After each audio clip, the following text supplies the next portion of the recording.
All right, today we're diving into a standard that's looking to completely shake up how we think about corporate governance.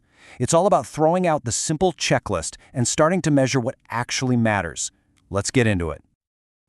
So many organizations evaluate their boards. They have all these assessments, they file the reports, but are they really asking the right questions? Or are they just, going through the motions? Because when the developers of this new standard really looked into it, they found that most board evaluations had zero questions about actual outcomes.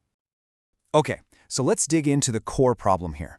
Most of the time, when we assess governance, we get stuck on the wrong things. We get completely focused on activity, what people are doing, instead of the actual impact of that activity. We just love to measure inputs, don't we? Things like, hey, did you show up to the board meetings? Did all the committees get together? Were the minutes filed correctly? Look, these are all measures of activity. But the real question, the one that truly matters, is about the outcomes. Did any of that stuff actually make a difference? And this quote just puts it perfectly. It's exactly like judging an employee by the hours they sit at their desk, instead of looking at the quality and the impact of the work they produce. Well, guess what? Governance is absolutely no different. So if we stop measuring just the inputs, what should we be looking for instead? What does a really well-governed organization look like out there in the real world? Well, the international standard ISO 37000 actually gives us a super clear answer. Turns out, good governance produces three really clear outcomes inside the organization itself. So, number one, it performs effectively. It actually does what it set out to do. Second, it behaves ethically while it's doing it. And third, it practices responsible stewardship over everything, its resources, its stakeholder relationships, and, the environment too.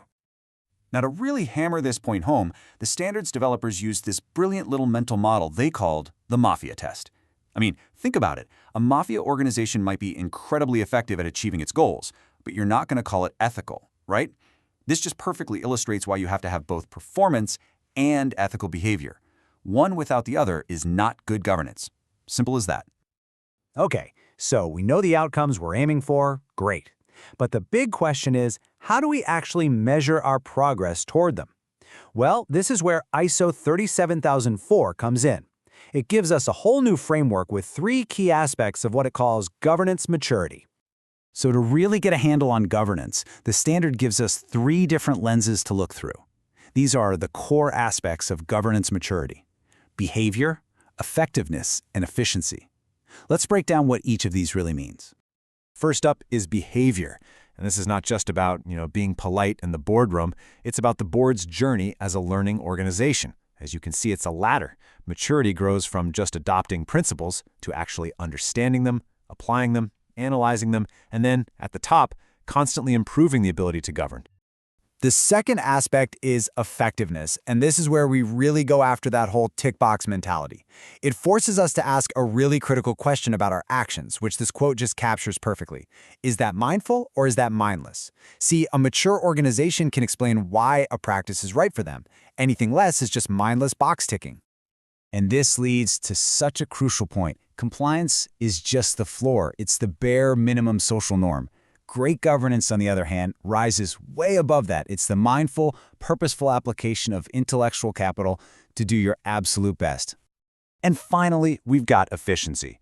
Think of these as the tangible, explicit parts of governance. We're talking about your governance framework, your policies, committee charters, all those reporting structures that give clarity and help the organization run consistently. It's a scaffolding. So when you bring these three aspects together, behavior, effectiveness, and efficiency, you don't just get a new way to do an assessment. What you really get is a powerful and pretty fundamental shift in mindset.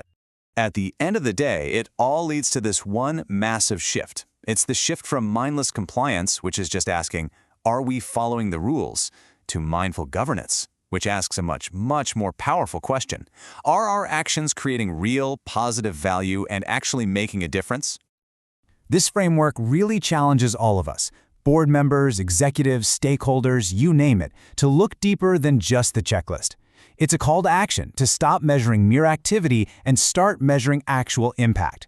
So take a look at your own organization and ask yourself, what does your governance really measure? Is it just the motion or is it the meaning?